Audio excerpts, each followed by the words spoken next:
ഞാനിന്ന് വന്നിരിക്കുന്നത് വളരെ രുചികരമായൊരു ബീഫ് ഡിഷുമായിട്ടാണ്. Mongolian beef. ഇത് ചൈനയിലാണ് ഉത്ഭവിച്ചതെന്ന് ചില ആൾക്കാർ പറയുന്നുണ്ട്, ചിലർ പറയുന്നത് തായ്വാനിലാണെന്ന്.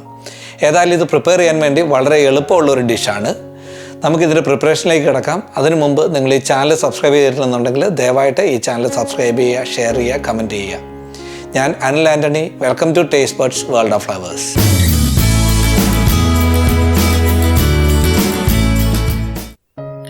ആദ്യം ബീഫ് നല്ല തിൻ സ്ലൈസസ് ആയിട്ട് കട്ട് ചെയ്തെടുക്കുക. അതൊരല്പം ചരിച്ച് കട്ട് ചെയ്ത് കഴിഞ്ഞ് കഴിഞ്ഞാൽ നമുക്കത് വേഗം വളരെ എളുപ്പത്തിൽ വെന്ത് കിട്ടും.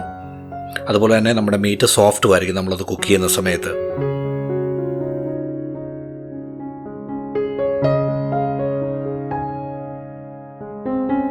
അപ്പോൾ ഇങ്ങനെ കട്ട് ചെയ്തെടുത്തിരിക്കുന്ന മീറ്റ് നമ്മളൊരു ബൗളിൽ കുറച്ച് സോയാ സോസ്, അതുപോലെ തന്നെ മെരിൻ എന്ന് പറഞ്ഞു കഴിഞ്ഞാൽ റൈസ് വൈൻ വിനെഗറാണ്, ജപ്പാനീസ് റൈസ് വൈൻ വിനെഗറാണ്.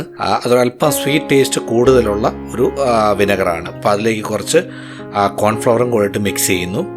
നമുക്കിപ്പോൾ നാട്ടിൽ മെരിൻ കിട്ടാനില്ല എന്നുണ്ടെങ്കിൽ നമ്മൾ സാധാരണ വിനെഗറിൽ ഒരല്പം ഷുഗറും കൂടെ ചേർത്താൽ മതിയാവും. ഇനി ഒരു ഒനിയൻ അതൊരല്പം വലിയ പീസായിട്ട് കട്ട് ചെയ്യുന്നു. അതോടൊപ്പം തന്നെ വെളുത്തുള്ളി വളരെ തിന്നായിട്ട് അരിഞ്ഞെടുക്കുക.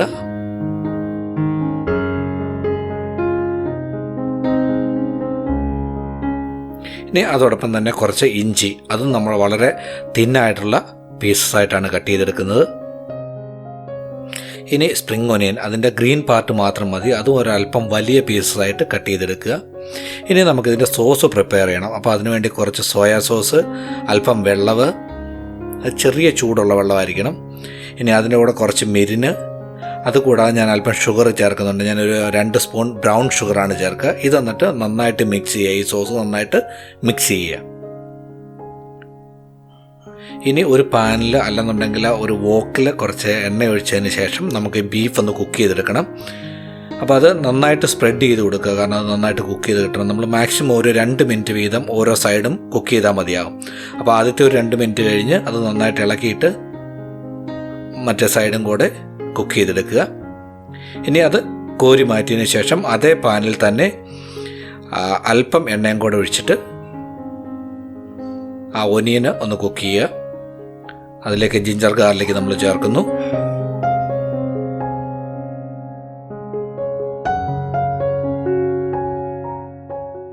ഇനി നമ്മളിതിലേക്ക് ഡ്രൈ ആയിട്ടുള്ള റെഡ് ചില്ലി കട്ട് ചെയ്ത് ചേർക്കുന്നുണ്ട്.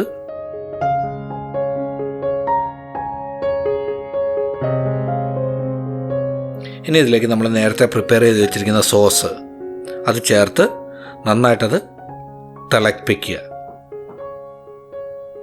ഇനി അതിലേക്ക് നമ്മൾ നേരത്തെ അരിഞ്ഞു വെച്ചിരിക്കുന്ന ആ സ്പ്രിംഗ് ഒനിയൻ്റെ ഗ്രീൻ പാർട്ട് ചേർത്ത് കൊടുക്കുക. അതുപോലെ തന്നെ കുറച്ച് കോൺഫ്ലവർ മിക്സ് ചെയ്ത് വെള്ളത്തിൽ മിക്സ് ചെയ്തത് ഗ്രേവി തിക്കാകാൻ വേണ്ടിയിട്ട് നമ്മൾ ചേർത്ത് കൊടുക്കുന്നു. ഇനി ഇതിലേക്ക് നമ്മൾ നേരത്തെ പ്രിപ്പയർ ചെയ്ത് മാറ്റി വെച്ചിരുന്ന ബീഫ് ചേർത്ത് നന്നായിട്ട് മിക്സ് ചെയ്യുക. ഇനി ആ ഗ്രേവി ഒന്ന് തിക്കായി വന്നു കഴിയുമ്പോൾ നമുക്കിത് സെർവ് ചെയ്യാവുന്നതാണ്. ഇത് നമുക്ക് ചപ്പാത്തിയുടെ കൂടെയോ പൊറോട്ടയുടെ കൂടെയോ അല്ലെങ്കിൽ ചോറിൻ്റെ കൂടെയോ ഒക്കെ സെർവ് ചെയ്യാവുന്നതാണ്.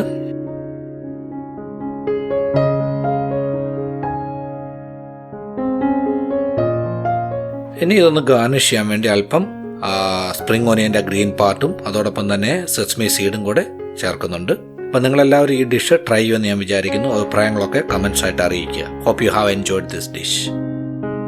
ഇന്ന് നമ്മൾ പ്രിപ്പയർ ചെയ്ത ഈ മംഗോളിയൻ ബീഫ് നിങ്ങൾക്ക് എല്ലാവർക്കും ഇഷ്ടപ്പെട്ടു എന്ന് ഞാൻ വിചാരിക്കുന്നു.